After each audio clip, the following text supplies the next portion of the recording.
بسم اللہ الرحمن الرحیم۔ میرے دوستوں، آج 9 اکتوبر ہے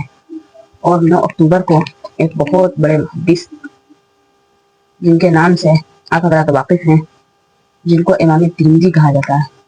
9 اکتوبر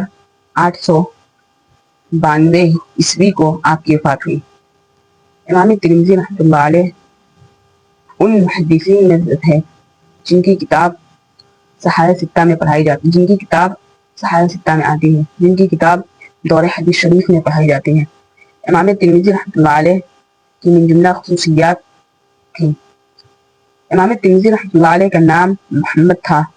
اور ان کے والد کا نام عیسیٰ تھا، اور ترمذ شہر جو کہ ماوراء النہر اور نہر بلخ جہاں ہے اسی کے قریب ایک شہر تھا، وہیں کے امام ترمذی تھے۔ امام ترمذی رحمۃ اللہ علیہ کی کنیت ابو عیسیٰ تھی۔ اب یہاں علماء فرماتے ہیں کہ ابو عیسیٰ میں تھوڑی سی کراہیت ہے۔ کراہیت کیوں کر ہے وہ اس کی وجہ بیان کرتے ہیں کہ امام ترمذی رحمۃ اللہ علیہ ابو عیسیٰ کنیت ان کی تھی، اور حضرت عیسیٰ علیہ نبینا علیہ السلام کے والد نہیں تھے، تو ابو عیسیٰ یعنی عیسیٰ کے باپ، تو یہ ایک طریقے سے کراہیت ہے، اور حدیث میں بھی ہمیں ایسا ملتا ہے کراہیت کے الفاظ۔ سمجھیے، سب سے پہلی بات یہ کہ کراہیت نہیں تھی۔ وجہ یہ کراہیت نہ ہونے کی وجہ یہ تھی کہ امام ترمذی رحمۃ اللہ علیہ کی جیسی کنیت ابو عیسیٰ تھی، اسی طریقے سے مشہور صحابی حضرت مغیرہ بن شعبہ رضی اللہ تعالیٰ عنہ کی کنیت بھی ابو عیسیٰ تھی، اور رسول اللہ صلی اللہ علیہ وسلم نے ان کو ابو عیسیٰ کہہ کر پکارا ہے، تو اس وجہ سے یہ کراہیت کیا ہوتی ہے، ختم ہو جاتی ہے۔ اب بات ہوتی ہے کہ امام ترمذی کی کیا خصوصیت ہے۔ امام ترمذی رحمۃ اللہ علیہ کی خصوصیت یہ ہے کہ انہوں نے کئی کتابیں لکھی، جن میں سے ایک ترمذی شریف بھی ہے، اور کتاب العلل بھی ہے، اور شمائل نبویہ بھی ہے، جس کے کیا نام ہے ترجمہ حضرت شیخ الحدیث مولانا محمد زکریہ کاندھلوی رحمۃ اللہ علیہ نے کیا ہے۔ امام ترمذی رحمۃ اللہ علیہ جو تھے، ان کا حافظہ بہت زبردست تھا۔ ایک واقعہ ہے امام ترمذی رحمۃ اللہ علیہ کا کہ ایک مرتبہ آپ جا رہے تھے اور آپ نے کہا، آپ نابینا ہو گئے تھے، آپ نے کہا کہ یہاں ایک درخت تھا۔ لوگوں نے کہا نہیں حضرت ایسی بات نہیں ہے، انہوں نے کہا نہیں، یہاں ایک درخت تھا، اور اگر یہاں پتہ کرو اگر یہ درخت نہ ہوگا تو اس کا مطلب یہ ہے کہ میرا حافظہ جو ہے کمزور ہونے لگا ہے اور میں حدیث کی خدمت نہیں کر سکتا۔ تو امام ترمذی رحمۃ اللہ علیہ نے جب وہاں کے عوام اور اہل قریہ اور محلے والوں سے پتہ لگوایا تو وہاں ان کو پتہ چلا کہ یہاں ایک درخت تھا جس کو کاٹ دیا گیا تھا۔ امام ترمذی رحمۃ اللہ علیہ امام بخاری و امام مسلم ان دونوں حضرات کے شاگرد تھے۔ کتاب التفسیر میں ایک امام ترمذی رحمۃ اللہ علیہ نے ایک روایت نقل کی ہے۔ اس روایت میں یہ ہے کہ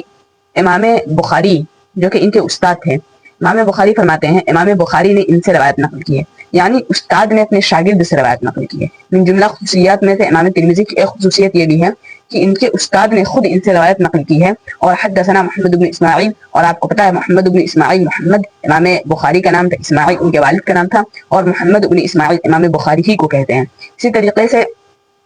ابواب المناقب میں ایک روایت نقل ہے جو امام مسلم رحمۃ اللہ علیہ نے امام ترمذی سے نقل کیا ہے۔ یعنی آپ یوں سمجھیے کہ امام ترمذی کی من جملہ خصوصیت میں سے یہ ہے، امام ترمذی کے اساتذہ خود ان سے روایت نقل کر رہے ہیں، یعنی استاد شاگرد سے روایت نقل کر رہا ہے۔ امام بخاری کا ایک قول ہے، آپ فرماتے ہیں کہ امام ترمذی نے جتنا مجھ سے فائدہ نہیں اٹھایا اتنا میں نے امام ترمذی سے فائدہ اٹھایا۔ اور ایک اور قول ہے، وہ فرماتے ہیں، یہ عوام الناس کا یہ کہنا تھا کہ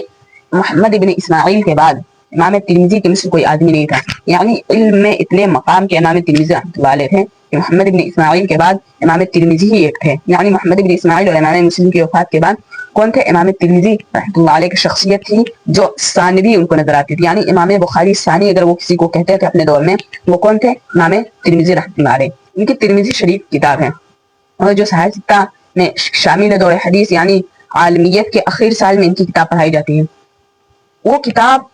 بہت اچھی کتاب ہے، اور اس میں امام ترمذی نے ہر طرح کی روایات کو نقل کیا ہے، ضعیف بھی روایات ہیں اور اسی طریقے سے صحیح بھی ہے، حسن درجے کی بھی ہے۔ امام ترمذی کی ایک خاص اصطلاح ہے، میں اس کی بھی وضاحت کرنا چاہتا ہوں۔ امام ترمذی رحمۃ اللہ علیہ جب روایت نقل کر دیتے ہیں تو اس کے بعد فرماتے ہیں ھذا حدیث حسن صحیح، پھر یہ فرماتے ہیں ھذا حدیث حسن صحیح ضعیف، ھذا حدیث حسن صحیح ضعیف جدا۔ تو یہ سب ان کی اصطلاحات ہیں، یعنی وہ ایک ہی حدیث کے بارے میں کہتے ہیں کہ یہ حدیث صحیح بھی ہے، پھر فرماتے ہیں یہ حدیث ضعیف بھی ہے، پھر فرماتے ہیں کہ یہ حدیث حسن درجے کی ہے۔ تو علماء کو اس پہ یہ ہوا کہ یار یہ کیسے تھے، تو بعض حضرات نے ان واقعات کو سمجھتے ہوئے ان پر متساہل یعنی حدیث کے مسئلے میں کمزور ہونے کا حکم لگا دیا ہے، جن میں سے بعض ایسے حضرات ہیں جو بہت بڑی شخصیت ہیں، ان کا نام نہیں لینا چاہتا، انہوں نے امام ترمذی رحمۃ اللہ علیہ پر کیا کیا ہے، متساہل ہونے کا حکم لگا دیا۔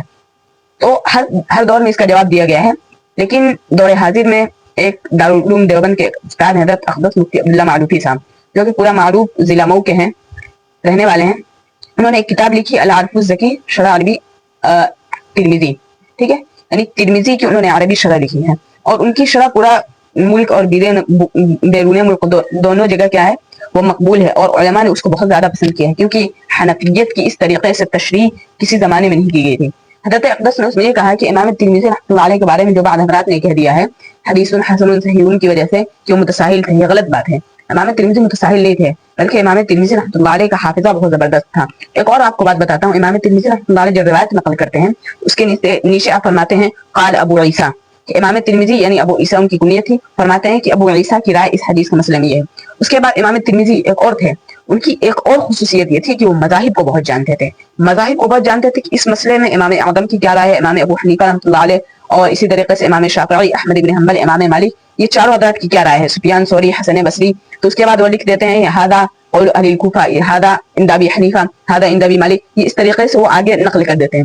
یعنی یہ ان کی علم کی جلالت کی بات ہے کہ امام ترمذی ایک حدیث نقل کرتے ہیں اور اس پر اپنا تبصرہ کر دیتے ہیں، اور علماء نے امام ترمذی رحمۃ اللہ علیہ کے اس تبصرے کو بہت پسند کیا اور فرماتے ہیں کہ امام ترمذی کا تبصرہ بہت حد تک درست ہوتا ہے، یعنی امام ترمذی رحمۃ اللہ علیہ کا تبصرہ جو ہوتا ہے بہت حد تک کیا ہوتا ہے، درست ہوتا ہے۔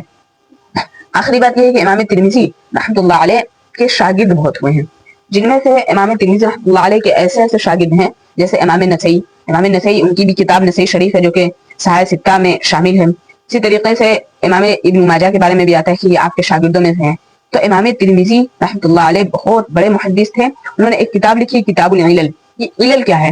کتاب العلل یعنی یہ، اور امام ترمذی کی اس کتاب کے ذریعے سے اور خصوصیت واضح ہوتی ہے کہ علل کہتے ہیں حدیث میں وہ پوشیدگی، حدیث کے مسئلے میں وہ پوشیدگی جو ہر انسان نہ جان پائے، بہت ہی ماہر آدمی سمجھ پاتے ہیں، اور کتاب العلل کے مسئلے میں بہت کم حضرات نے کیا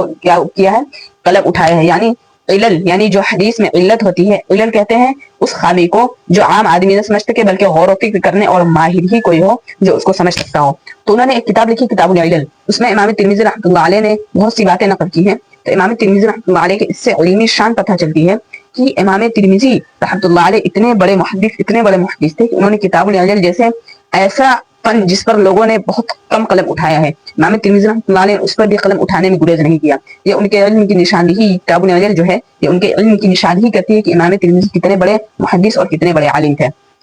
دعا کیجیے کہ اللہ تعالیٰ امام ترمذی رحمۃ اللہ علیہ کے قبر کو